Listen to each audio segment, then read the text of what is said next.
Hi everybody, this is Agnes from Sediment, and today we're going to explore the differences between the two probably most famous appellations of Loire Valley, Sancerre and Pouilly-Fumé, and we're going to taste their wines.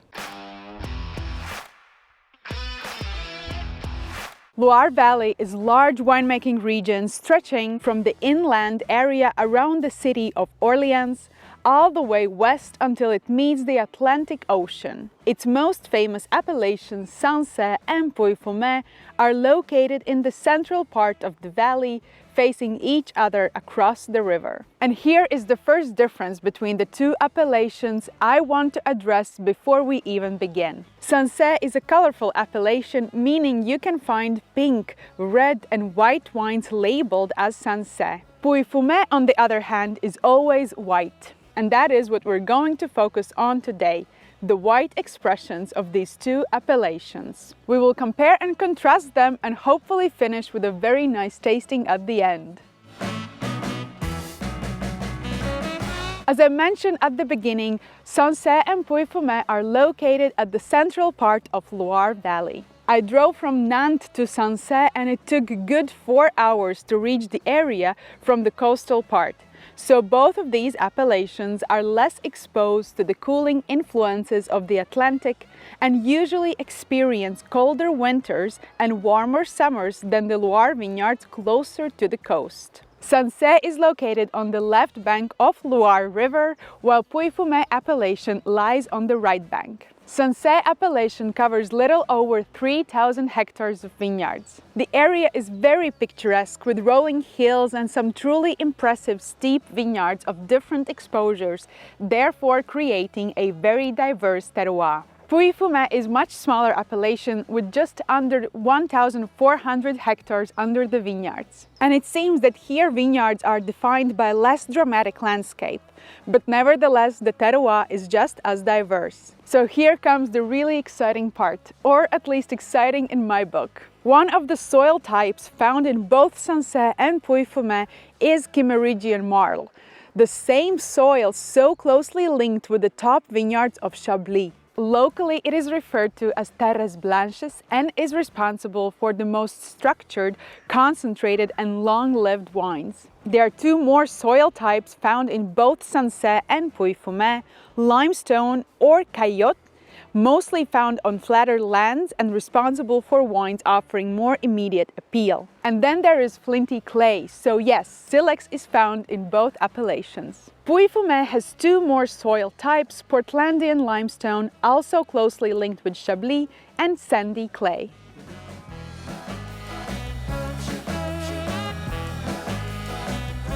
We are of course talking about Sauvignon Blanc. It is the only white grape variety allowed in both appellations. It is aromatic grape variety with elevated vivid acidity that, in order to maintain its fresh and zesty style, rarely is cellared in oak. So naturally, expect majority of these wines to be vinified and cellared in stainless steel tanks and usually released early. Some producers do use oak barrels of various sizes, but not for shaping the flavors of the wines, but rather to give depth and maybe soften the edges of otherwise nervy Sauvignon Blanc style.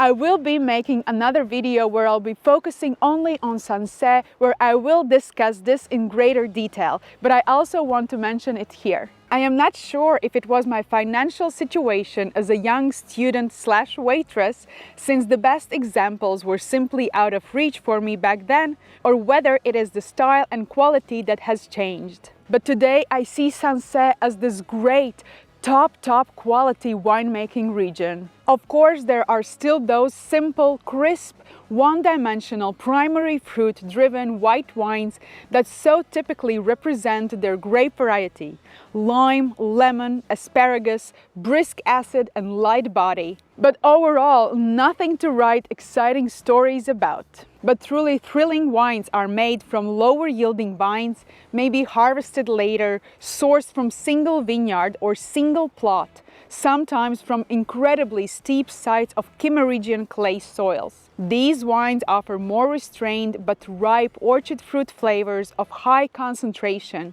sometimes with lees aging, which adds depth and dimension on the palate. The same goes for Pouilly-Fumé. While this appellation can make these really light, brisk acid-driven white wines, it can also offer so much more, richer, fuller styles with never-ending, lively, yet ripe fruit-driven aftertaste. And often at much more affordable price point than counterparts from Sancerre. Both of these regions now offer finest quality and complexity for a very affordable price tag. And while I understand that value means different things to each of us, the majority of their top wines remain relatively accessible to many. The first label, entry to the house style of both Sancerre and Pouilly-Fumé, are usually blends made from different vineyards and often harvested from younger vines. The top wines, however, will feature single vineyard or even a single plot on the label. In Sancerre, these vineyards tend to be better known than those of Pouilly-Fumé.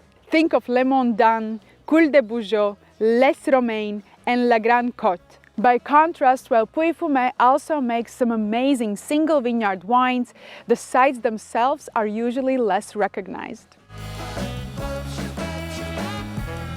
I want to take a moment and mention some of the key names in Sancerre and Pouilly-Fumé appellations, names that have shaped these areas and are worth seeking out if you want to experience the true potential of these regions. In Sancerre, so dear to me, Francois Cotat comes to my mind. You cannot really talk about Sancerre without mentioning Alphonse Mellot and Vacheron, of course. There are many more, Gerard Boulay, Vincent Pinard, Jean-Max Roger, and I think I could keep going. For Pouilly-Fumé, every story begins with legendary Didier Dagueneau. But of course we also have Chateau de Tracy and Jonathan Pabiot. And stay tuned because I will publish an interview with him soon. But now, let's finally stop talking and start tasting.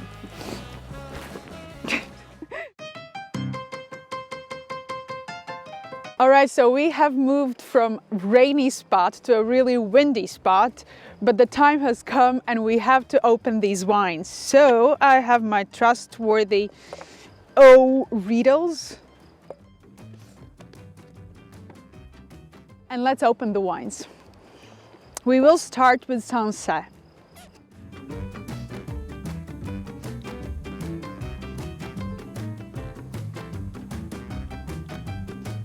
The cork actually already smells amazing. It is almost like floral, but of course it is wine that we want to taste. This is Vincent Pinard 2022 vintage. It is Sancerre Les Chateau, single plot. So let's taste it. Indeed, you can smell Sauvignon Blanc right away. Though it is not your typical freshly cut grass, asparagus and lime zest, it shows more floral elements, it is white blossom and it is really ripe lemon. But also somewhere there in the background you do have that green element, that bay leaf, that preserved mint maybe. Let's taste the wine. Burgundy, you have to be careful because these wines are coming to get you. I mean, it is amazing in quality. On the palate, this wine is full-bodied and quite concentrated and dense. I really like that ripe citrus fruit flavors on the palate. It just sticks to your tongue. It is long aftertaste. You kind of feel that this wine do have great aging potential. I would give this wine another 10 years in the bottle for sure. There is this density, that layer, that intensity, that depth of flavors on the palate. This is how I love my Sauvignon Blanc in the expression of Sancerre, of the single plot, single vineyard wines. I will give this wine 94 points. I think this one is really amazing. Let's move to wine number 2, which is Pouilly-Fumé from one of the top producers currently. Where is my trustworthy corkscrew? Here it is. Okay, and this one is Jonathan Didier Pabiot, and this is also single vineyard plot, and we are now across the river in Pouilly-Fumé.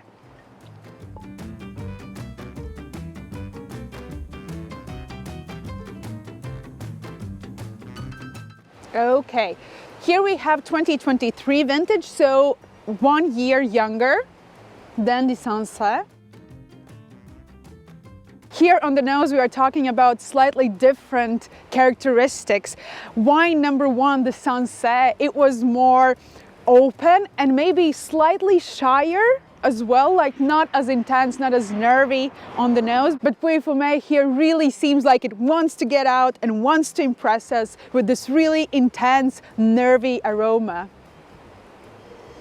We are talking about ripe orchard fruit, we are talking about ripe citrus fruit and these really beautiful white blossom.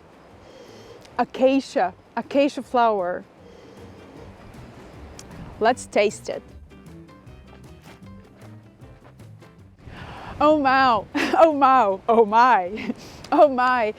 Wow, I mean the intensity here, the nerviness, the concentration on the palate, it is amazing. It is no surprise that Jonathan Pabiot is one of the top producers within Pouilly-Fumé.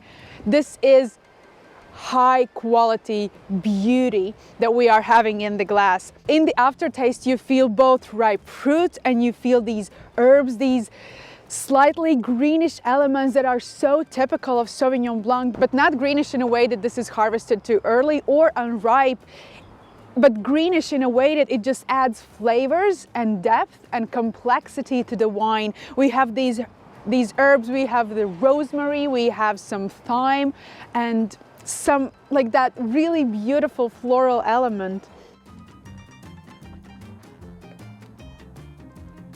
This is top wine, beautiful. I will give this wine 96 points. I really like it. And the aftertaste still stays on my palate. The intensity here, amazing.